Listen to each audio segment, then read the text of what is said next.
المسموعی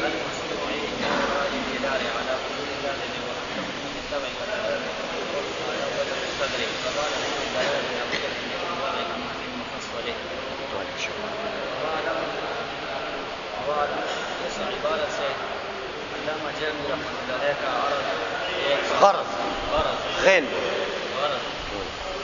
ایک سوال کا جواب دینا. سوال یہ ہے کہ صاحب مفصل نے جو تعریف کلمہ کی تعریف کی ہے اس میں پھر دلالت اس تعریف میں لگی ہے. ہاں ہی اللفظۃ الدالۃ. تو آیا یہ دلالت کی غیر کلمہ کی تعریف مراد ہے یا غیر مراد؟ اگر مراد تو جو تعریف ابن حاجب سے نے کی ہے وہ تعریف ناقص ہے. ہاں کیونکہ اس میں تو دلالت کا لفظ نہیں ہے. اگر یہ مراد ہے، یہ مقصود ہے، دلالت اگر مقصود ہے تعریف میں تو وہ تو پھر ابن حاجب کی تعریف میں نہیں ہے، تو پھر وہ ناقص ہو گئی. اگر غیر مراد ہے، غیر مقصود ہے تو صاحب مفصل نے جو تعریف کی ہے وہ مشتمل ہوا ایک امر زائد پر. ہاں یعنی اس میں لفظ دلالت جو ہے یہ مستدرک ہو گیا، پھر اس کی جب مراد نہیں ہے، مقصود نہیں، تو اس کے ذکر کا کیا مطلب؟ یہ سوال ہو گیا. ٹھیک ہے، اب اس کا جواب یہ ہے کہ وعلم سے تعریف کلمہ وعلم سے اس کا جواب دیتے ہیں. کیا دیتے ہیں؟ ان الوضع يستلزم الدلالة. جواب یہ ہے ہاں کہ وضع دلالت کا فعل تعریف کلمہ میں مراد ہے اور عدم ذکر دلالت مقصود ہے تعریف کلمہ میں. شق یہ اختیار کرتے ہیں، دو شقیں تھیں نا سوال میں، تو شق یہ اختیار کرتے ہیں کہ مقصود ہے. ہاں اور عدم ذکر فعل باقی تم اعتراض کرو گے، کیا اعتراض کرو گے کہ ابن حاجب کی تعریف ناقص ہو گئی ہے. ہاں تو اس کا کیا جواب ہے؟ عدم ذکر اس کے یہ نقصان دہ نہیں ہے تعریف کلمہ کے لیے. کیوں؟ اس لیے کہ ان الوضع يستلزم الدلالة. ہاں وضع اگر اس نے قصداً و بالذات دلالت کا ذکر نہ کیا تو اس کے معنی یہ نہیں ہے کہ وہ تعریف ناقص ہے. کیوں؟ کہ اس نے وضع کا ذکر کیا. وضع کا، ہاں تو وضع کا ذکر یہ مستلزم ہے کس کو؟ دلالت کو. تو گویا کہ وضع کے ضمن میں دلالت آ گئی ہے، تو ابن حاجب کی تعریف ناقص نہیں ہے کیونکہ ضمنی طور پر دلالت موجود ہے. اچھا، اس لیے فرمایا کہ ان الوضع یستلزم الدلالۃ. اب استلزام پر دلیل دیتے ہیں کہ وضع ملزوم ہے اور دلالت اس کو لازم ہے. اس پر کیا دلیل ہے؟ بولو. یفہم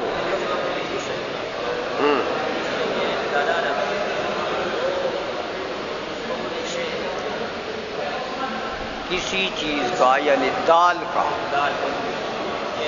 کا اس طریقے سے ہونا. ہاں ہاں اور وضع میں بھی یہ معنی پائی جاتی ہے. یہ تخصیص شیء بشیء بحیث متعلق او شیء اول فهم من الشیء الثانی. ہاں فہم من الشیء الثانی. تو فہم من الشیء الثانی یہ دلالت نہیں ہے. سمجھائیے، تو اس لیے وضع کے اندر دلالت موجود ہے. فہم من الشیء الثانی یہ دلالت ہے. آج سمجھ میں؟ ہاں یہ جواب دے دیا. ہاں اس کے ضمن میں متحقق ہو، یعنی جب وضع موجود ہو جائے تو دلالت بھی موجود ہو گئی ہے. چلو، فبعد ذکر الوضع. ہاں کما وقع فی ھذا الکتاب، ذکر کے وضع کے بعد جب اس نے وضع کا ذکر کر لیا، کس نے؟ ابن حاجب صاحب، تو اب دلالت کے ذکر کی ضرورت نہیں ہے کیونکہ وہ تو ضمن میں خود بخود آ گئی ہے، تو لہٰذا یہ اس کتاب کی یعنی کافیہ کی تعریف بھی صحیح ہے، ناقص نہیں۔ چلو آگے۔ لیکن الدلالة لا تستلزم الوضع، ہاں لیکن صاحب اب تم اعتراض کرو گے کہ اچھا جب یہ دلالت مقصود ہے تو چلو ابن حاجب کو تو تم نے بچا دیا کہ اس کی تعریف تو ناقص نہ ہوئی، تو پھر اب کیا اعتراض کا جواب دیتا؟ صاحب مفصل نے وضع کا ذکر کیوں کیا بعد ذکر دلالت؟ ہاں تو میاں دلالت اللفظۃ الدالۃ اس نے پہلے کہہ دی، تو پھر بالوضع یہ دوبارہ یہ تو پھر دو چیزوں کا ذکر ہوا، تو یہ بالوضع کا ذکر پھر مستدرک ہوگا۔ ہاں تو اس کا جواب دیتے ہیں۔ اس کا جواب یہ ہے لیکن الدلالة لا تستلزم الوضع، ہاں یہ دلالت یہ مستلزم نہیں وضع ہے۔ کیا مطلب؟ یعنی دلالت عام ہے اور وضع خاص ہے، تو دلالت جب عام ہے تو عام تو خاص کے بغیر بھی پایا جاتا ہے،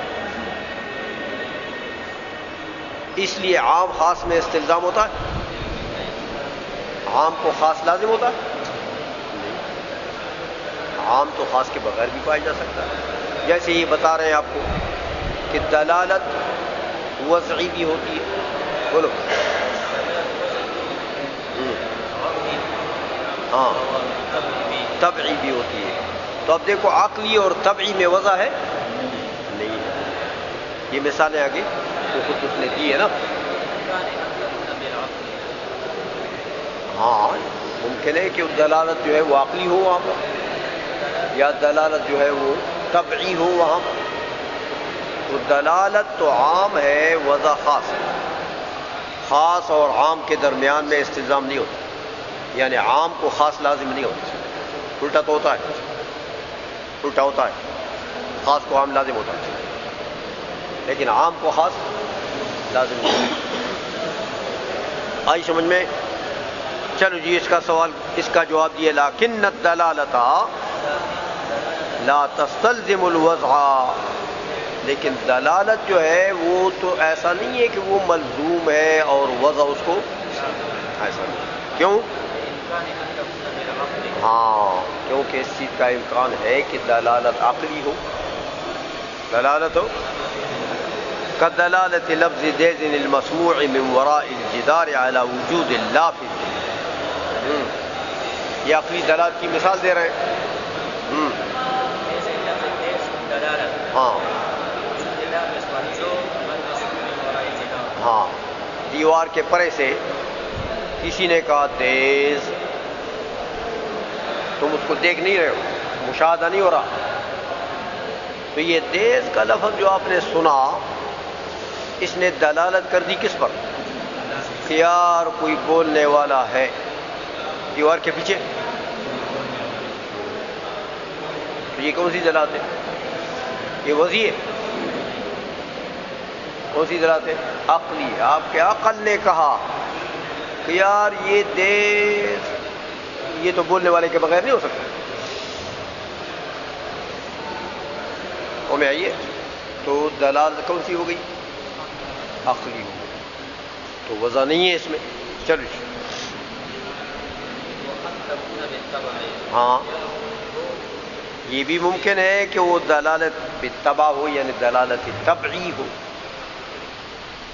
یعنی طبعی کا کیا مطلب ہے کہ اخراج دال میں طبعیت لافظ کو دخل ہے، اخراج دال میں طبیعت لافظ کو دخل ہے، اس کی طبیعت چاہتی ہے یار یہ لفظ بولو، سینے میں درد ہے، تو یہ کیا ہوا؟ یہ کیوں نکلا؟ طبیعت نے چاہا کہ یار یہ کرو، تو یہاں کوئی وضع ہے؟ تو یہ جو اح ہے اس نے دلالت کر دی کس پر؟ وجہ صدر پر، کہ یار اس کے سینے میں کوئی تکلیف ہے، کوئی نہ کوئی پرابلم اس کو ہے. تو یہ کوئی دلالت وضعی ہے؟ طبی. چلو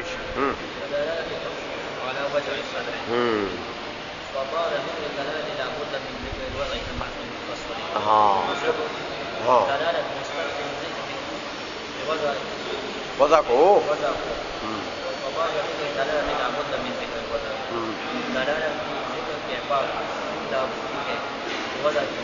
مطلب یہ ہے کہ گویا کہ دلالت کے لفظ کے اندر، دلالت کے لفظ کے ضمن میں تو وضع نہیں آیا، کیونکہ اس سے الزام نہیں ہے.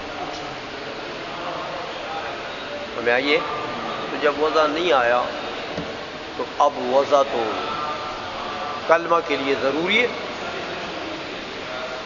کلمہ کے لیے. اس لیے صاحب مفصل نے پھر وضع کا ذکر دلالت کے بعد کر دیا. یار یہ دلالت سے تو کام نہیں بنا، دلالت سے تو کام نہیں بنا. کام کب بنے گا؟ جب وضع کا ذکر ہو جائے. اس لیے انہوں نے بالوضع کیا. آج سمجھ میں؟ تو زمخشری نے جو تعریف کی ہے وہ بھی کسی مستدرک چیز کے اوپر شامل نہیں ہے. میں یہ وہ بھی ٹھیک ہے. ابن حاجب نے جو تعریف کی وہ بھی ہو گیا. ہاں بولو آپ. کتاب کو تو سمجھ گئے ہو نا شیخانو؟ ہاں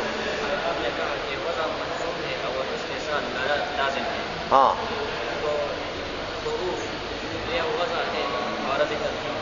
ہاں ہاں ٹھیک ہے. کابلی ملا صاحب نے جواب دیا. ہاں کیا جواب دیا؟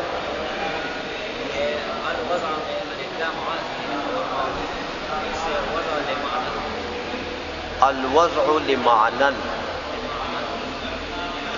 یہ مراد ہے. الوضع لجہت الترکیب یہ مراد نہیں ہے. سمجھ آئیے؟ تو ایسا نہیں ہے کہ بس آپ کہتے ہیں کہ مطلق وضع، تو مطلق وضع یہاں مراد نہیں ہے. کون سی وضع مراد ہے؟ جو للمعنی ہو. عام وضع نہیں ہے کہ آپ ترکیب کے لیے وضع کریں یا کسی اور غرض کے لیے وضع کریں کسی چیز کو، تو وہ سب شامل ہو جائے گا اس میں. سمجھ آ گئی ہے؟ چلو پھر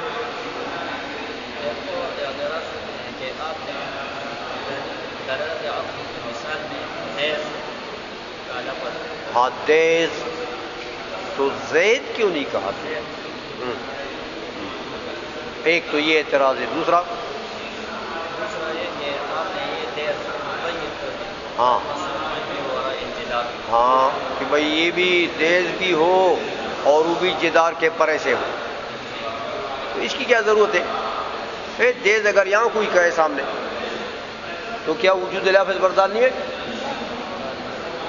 تو یہ دیوار کے پیچھے کیوں؟ اس کے قید کی کیا ضرورت تھی؟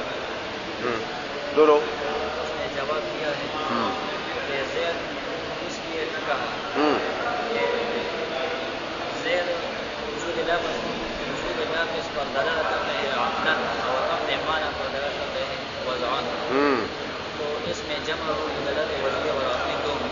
ہاں تو پھر یہ محض دلالت عقلی کی مثال تو نہ ہوئی نا. یہاں تو دینی تھی مثال، محض دلالت عقلی کی مثال دینی تھی، تو مرکب ہے. ہاں ٹھیک ہے. اور دوسرے کا جواب کیا ہے؟ اس لیے مقید کر دیا ہاں ہاں سامنے ہو، مشاہدہ ہو. ہاں وہ تو پھر عقل کی طرف جانے کی ضرورت نہیں ہے. وہ تو آپ حادثے سے دیکھ رہے ہیں کہ وہ بول رہا ہے دیز دیز دیز، وہ تو محسوسات میں سے. ہمیں آئیے، اس لیے اس نے قید لگا دی. کہ حس کو بھی دخل نہ رہے، محض عقل کو دخل رہے. تو محض عقل کو دخل کب رہے گی؟ جب دیوار کے پیچھے سے، تاکہ حادثے کو بھی دخل نہ رہے وہاں. اچھا،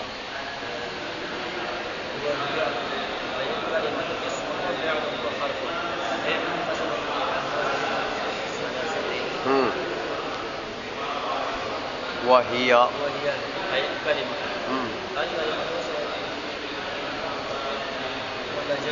اللہ علیہ نے ایک سوال کا جواب دیا. سوال یہ ہے کہ یہ ضمیر غائب ہے، اس کا مرجع یا الکلمۃ کا لفظ یا اس کا مفہوم ہوگا. اگر لفظ ہوگا تو یہ باطل ہے، اس لیے کہ الکلمۃ یہ اسم، اور بعد میں وہ تقسیم کر رہے ہیں اسم و فعل و حرف کو. تو وہ تقسیم شے اپنے نفس اور غیر، تقسیم الشیء الی نفسہ و الی غیرہ لازم آ گیا، کیونکہ الکلمۃ یہ اسم ہے. کیوں اسم ہے؟ ہاں، الف لام اسم کی علامت. تو الکلمۃ کا لفظ اگر مراد ہے تو لفظ تو اسم ہے. تو جب اسم ہے تو آگے یہ کہنا کہ اس کی 3 قسمیں میاں، ایک اسم ہے، ایک فعل ہے، ایک حرف ہے. تو یہ تو جب اسم کو تم نے اس کا قسم بنا دیا تو یہ تقسیمی شیء الی نفسی لازم نہ ہے. اور جب فعل حرف کی طرف کر دیا تو الی غیرہ. اچھا، پھر مطلوب کے طرف ہاں راجع کرتے ہیں ہاں تو وہ مطابق راجع اور ماجع. مفہوم اس کا کیا ہے؟ لفظ وضع لمعنى مفرد، یہ پورا ملا کے یہ مفہوم ہے کلمے کا، اصطلاحی مفہوم. ہاں، تو یہ کیا ہے؟ ہاں، ایک اعتراض یہ ہے. دوسرا یہ ہے کہ میاں وہ تو مرکب ہے، اور یہ ہی ضمیر، ہاں اس کے تو بہت سے اجزاء ہیں. سمجھ آئیے؟ تو مفہوم کے تو بہت سے اجزاء ہیں. تو یہاں تو پھر ہیا ضمیر تو مفرد کی طرف، وہ تو جمع کی طرف، بہت سو کی طرف تو ہیا راجی نہیں ہوتا. اچھا چلو جی. اس کا جواب یہ ہے کہ میں یا ضمیر راجع کرتا ہوں لفظ کلمہ کی طرف، اور تقسیم کرتا ہوں پر اعتبار مفہوم کی طرف.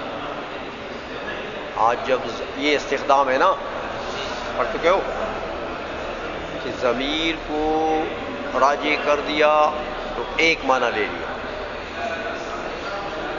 سمجھ میں آ گئی؟ یہ ذکر کر دیا تو دوسرا معنی لے لیا. یا ضمیر کو راجع کر دیا تو ایک معنی لے لیا. جب حکم لگا دیا تو کسی اور معنی پر لگائی. سمجھ میں آ گئی؟ چلو تو پھر یہ جو ہی ضمیر کو تم راجع کرتے ہو لفظ کی طرف، تو پھر اعتراض ہوتا ہے. بولو.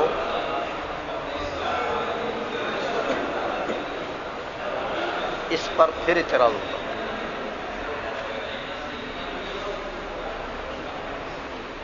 قبل نے نہیں کیا تھا، تمہیں نہیں آتا.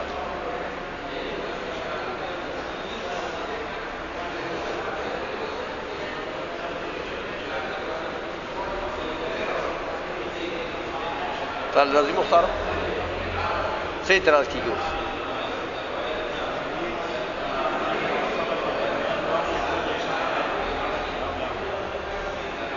وہ تو انہوں نے کیا ہے، وہ الگ سوال ہے.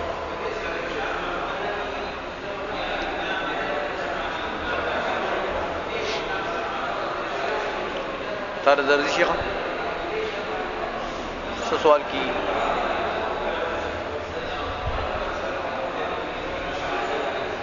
تاسو ویلې د دې هغه معال چې دی د دې سوال، اس سوال کا وہ جو لباب ہے وہ تو آپ پڑھ چکے ہیں پہلے، لیکن اب آپ کا ذہن نہیں جا رہا ہے اس کی طرف،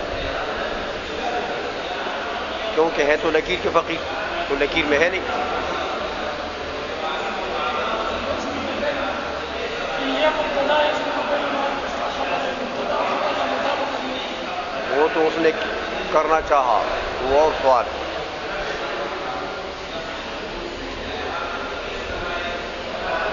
سوال یہ ہوتا ہے کہ الکلمتوں میں پہلے آپ پڑھ چکے ہیں کہ یہ تانیث کی ہے، تا تانیث کی ہے، تو ہی ضمیر کیوں راجع کرتے ہو؟ کلمہ کے لفظ کی طرف ہو، جب تم کہتے ہو کلمہ کے لفظ کی طرف ضمیر عائد ہے تو لفظ میں تا تانیث کی ہے، یہ ضمیر تو اس وقت راجع کرنا ٹھیک تھا کہ اگر یہ تا تانیث کی ہوتی تو تم خود کہہ چکے ہو کہ وہ تا تانیث کی نہیں ہے الکلمتوں میں، تو پھر یہ ہی ضمیر راجع کرنا ٹھیک ہے جب تا تانیث کی نہیں ہے، تو لفظ مذکر ہو گیا اور تم اس کی طرف راجع کرتے ہو ضمیر ہیا مؤنث والی، تو یہ ارجاء صحیح ہے؟ ہاں، کیا جواب ہے؟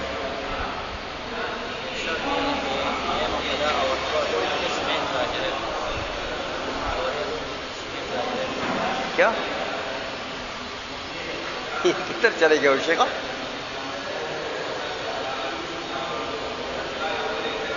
دیکھو وہ آپ میں تو نہیں ہے کہ یہ اور چلے گئے۔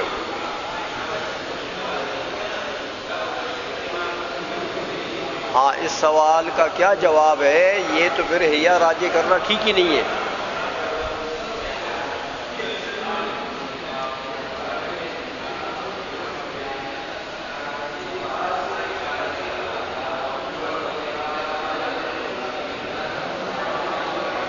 شیخانو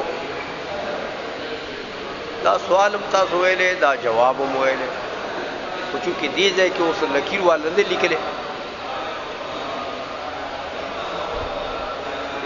کیا جواب ہے عمران؟ اگر اس یہ ضمیر کو جو کلمہ کے لفظ کی طرف کرتے ہیں تو پھر صحیح نہیں ہے، اس کو مفہوم کی طرف کریں گے بات صحیح بن جائے گی۔ اگر اس کو لفظ کی طرف کرتے ہیں کہ الکلمہ کا جو لفظ ہے وہ اسم و فعل و حرف ہے تو بات صحیح نہیں ہے کہ وہ کلمہ کا جو لفظ ہے وہ صرف اسم و فعل و حرف نہیں ہے۔ وہ یار وہ تو سوال جواب ہو گیا نا، جی اس کو کیوں تکرار کرتے ہو؟ پھر یہ جو میں سوال کر رہا ہوں اس کا جواب دو۔ جی، تو جب اس کو اس کی مفہوم کی طرف راجع کریں گے تو مفہوم اس کا تو بہت سے اس کے اجزائے مرکب ہے۔ مفہوم کو بھی چھوڑو، جب اس کو راجع کرتے ہو ہیا کو لفظ کی طرف جی تو وہ تو ہو گیا، راجع ہو گیا لفظ کی طرف ہو، لیکن اب اس کے اوپر اعتراض ہوا کہ لفظ کی طرف تو ارجاء صحیح نہیں ہے کیونکہ لفظ مذکر ہے، وہ تا تانیث کی تو نہیں ہے، اور ہیا مؤنث ہے، تو یہ ضمیر اس کے مطابق نہیں۔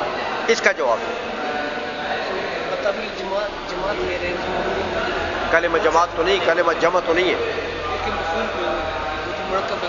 نہیں، مفہوم کی تو بات ہی نہ کرو، مفہوم کی بات الگ ہے، وہ ابھی نہیں آئی، ٹو دا پوائنٹ بات کرو۔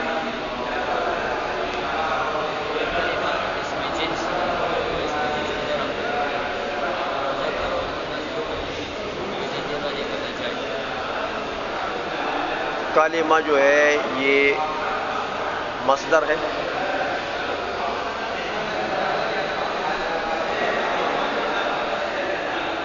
پہلے پڑھ چکے ہو کہ مصادر میں سے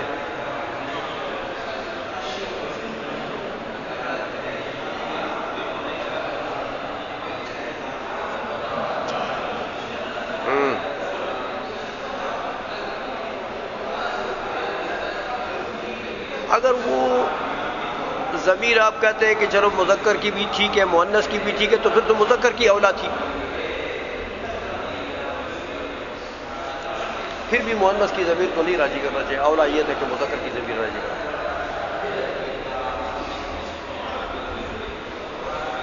الوقار کیا جواب ہے؟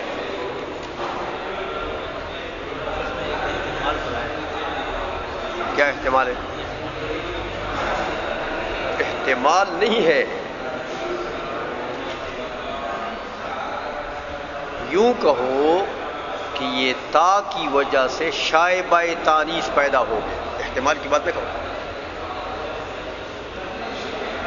یہ تا جو آ گئی ہے ٹھیک ہے کہ تانیث کی نہیں ہے.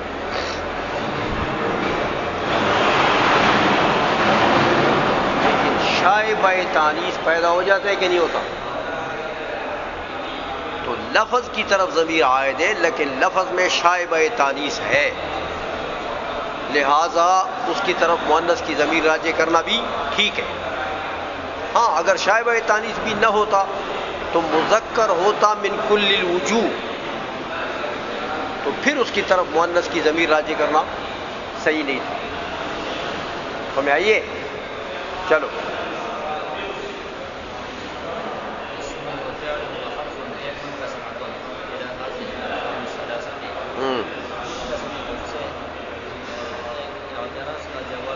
ٹھیک ہے.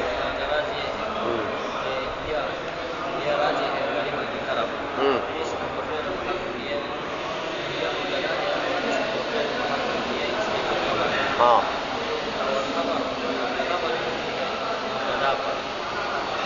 ہاں خبر کا حمل ہوتا ہے مبتدا کے اوپر. ہاں کیوں؟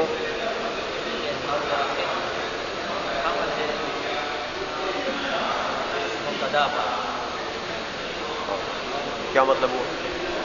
اور واحد کے حمل کا کیا مطلب ہوا؟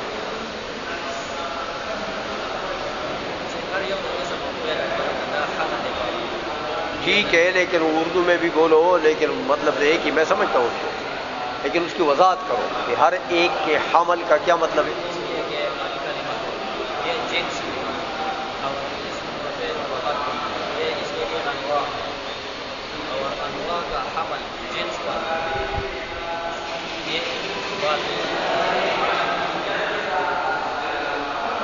ایسا اعتراض نہیں ہے شیخا.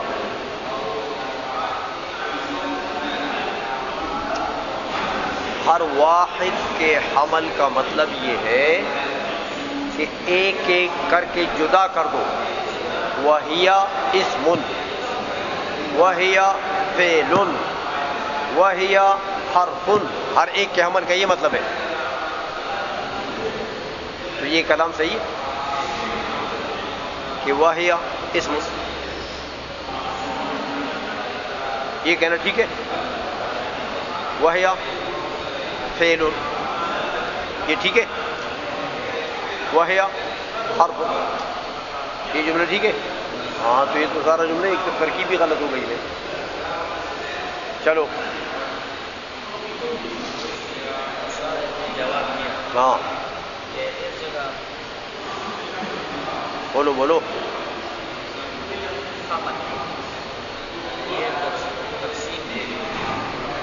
کیا ہے؟ ہاں کیا جواب دیا؟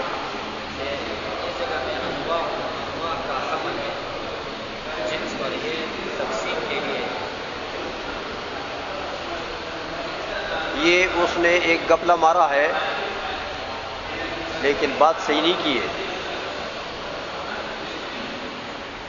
شاعر نے جواب دیا کہ میاں اسم اور فعل اور حرف کا حمل ہی نہیں ہے. کس پر؟ ہی پر. خبر اس کا مقدر ہے. ہمیں آ گئی ہے. یہ جو تم نے خبر بنا دیا ایک ایک کو، تو کلام کو غلط کر دیا. یہ خبر ہی نہیں ہے. خبر کون ہے؟ ہاں منقسمۃ الخبر. اب اس کا حمل صحیح ہے کہ نہیں؟ وہی منقسمۃ الی اسم و فعل و حرف. تو اسم و فعل اور حرف کا ذکر جو ہوا یہ اس کے انواع اور اس کے اقسام کا ذکر ہو گیا. کلمے کے انواع اور اقسام کا ذکر ہو گیا کہ جنس کی تقسیم ہے ان تین انواع کی طرف. یہ مطلب سمجھ آ گئی ہے؟ ہاں تو وہ حمل جو تم نے بنایا ہے کہ بھئی وہی اسم، تو کلام کو غلط کر دیا. وہی فعل، وہی حرف، یہ تو حمل ہے ہی نہیں. چلو جی ہاں بولو. اے منقسمۃ الی هذه الاقسام الثلاثه. چلو ومنحصرۃ فیہا سے کیا کہا؟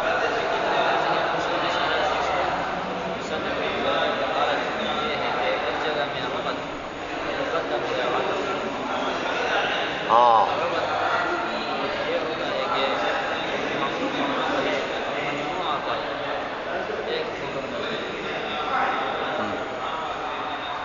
اور عطف یہ ہوتا ہے کہ معطوف کرے الف لگ جائے. جیسے آپ نے کہا نا کہ وہی اسم، تو اسم فعل حرف کا ایک دوسرے کے اوپر عطف ہے نا، اسم و فعل و حرف، تو آپ نے عطف کو مقدم کر دیا. ہمیں آئیے کہ معطوف علیہ کو پہلے ملا دیا کس کے ساتھ؟ ہی کے ساتھ. تو پھر اس کے معطوف کو ملا دیا، تو پھر اس کے معطوف کو ملا دیا. ایسا نہیں ہے. یہاں تو ان تینوں کو معطوف کر کے تو پھر ربط ملا دو.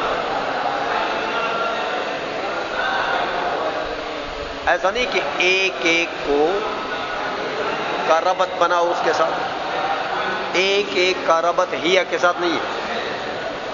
کس کا ہے؟ پہلے معطوف علیہ بناؤ، اس کے بعد ربط بناؤ.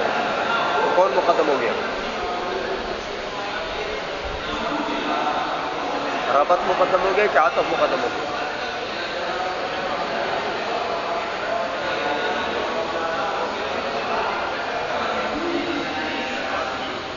ہاں عطف مقدم ہو گیا. اگر ربط مقدم کرتے ہو تو پھر تو ایک ایک کو باندھ دو گے اس کے ساتھ، ایک ایک کو. عطف کو بعد میں کرو گا تو ایک ایک کو باندھنا تو جملہ غلط ہے. تو تم نے یہ کام کر دیا.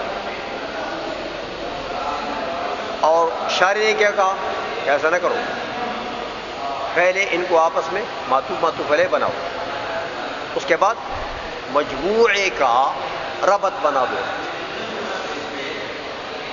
سمجھ میں آ گئی ہے؟ ایسا کرو. چلو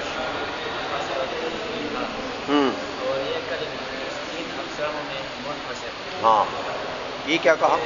اعتراض کا جواب دیا. اعتراض یہ کہ منحصر یہ کہا کہ اس جگہ میں علامہ ابن حاجب کلمات حصر لائے.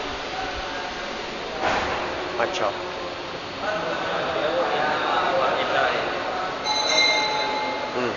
اس سے پتہ چلتا کہ یہ منحصر ہے اس تین اقسام میں. اور علامہ ابن حاجب سے میں نہیں لایا کلمات حصر. تو مصنف نے شارح نے جواب دیا کہ اس جگہ میں عطف مقدم ہے ربط، اور عطف کا مقدم ہونا ربط پر یہ اس کا دلیل ہے کہ منحصر ہے اس تین اقسام. جب عطف مقدم ہو جائے ربط پر تو یہ دلیل ہے انحصار کے لیے. دلیل ہے مثال کے لیے ہاں. تو میاں پتہ لگا کہ کلمہ منحصر ہے کس میں؟